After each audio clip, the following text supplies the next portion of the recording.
Chapter 1. QUEEL. The trip from the airport. Emissary for the next hour. Although traffic was clear, the turbulence on the ground was still rippling from the studio. Emissary's trusted duo, friends, Lotus and Ebony, and her yet-to-meet, Astacares.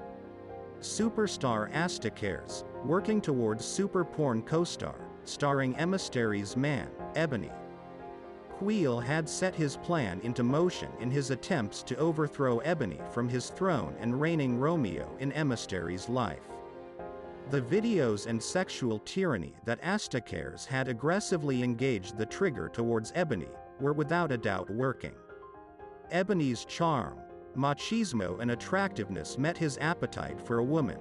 A very attractive woman who now had a hold on him.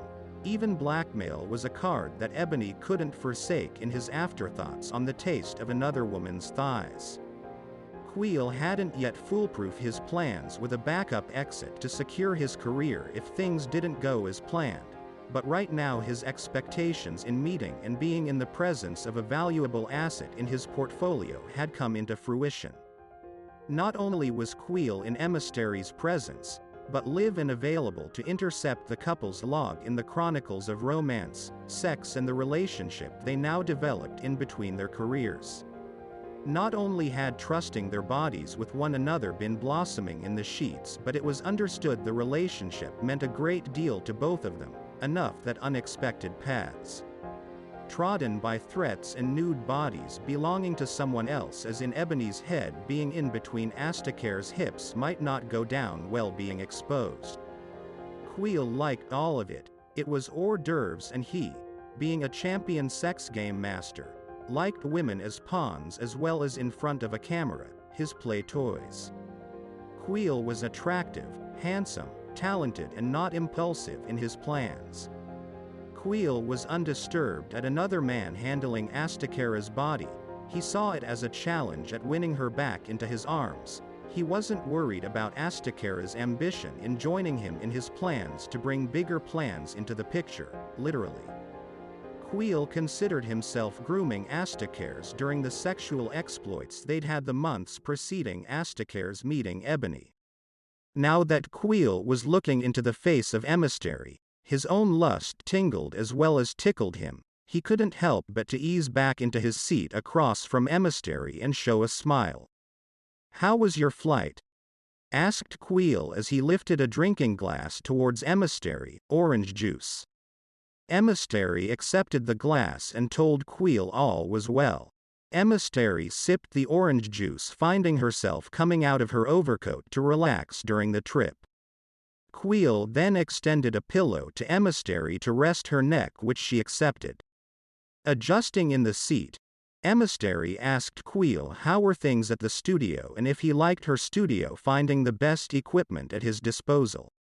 "Yes, everything serves its purpose quite well," replied Queel with a conning look on his face as he looked at Emissary up and down across from him with much appreciation. Only to withhold himself from the temptation to join in on the sexual affairs circulating his thoughts that preceded the trip out to pick up Emissary. Queel continued to reserve any advances towards Emissary. The thoughts and secret Queel was holding about Ebony was dangerously also a thirst in his mouth to see where it would lead in the upcoming months. Queel had already decided he was going to have sex with Emissary. It was only a matter as when this was going to happen, not if she would let it. Queel stated to Emissary that he had taken the liberty to book a suite near the airport given the distance to the studio and the early flight if she'd join him before they continued to the other side of the city.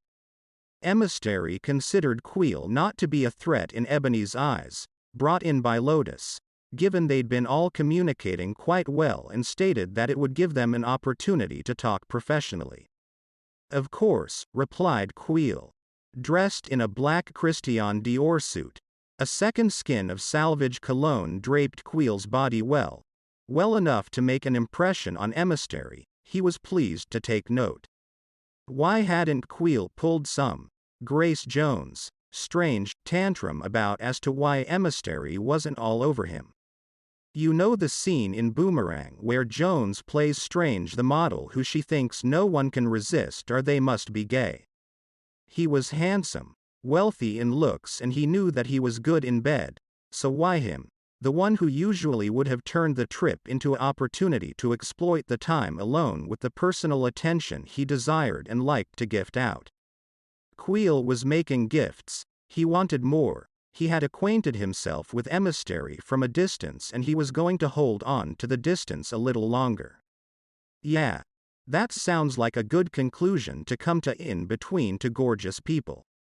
Queel found himself attracted to Emissary more so in person. Emissary was confident and had shared her success early on with her studio investment that had provided for Ebony's use in the city while away, his own brand, the poetry and romance in getting to know Ebony very well.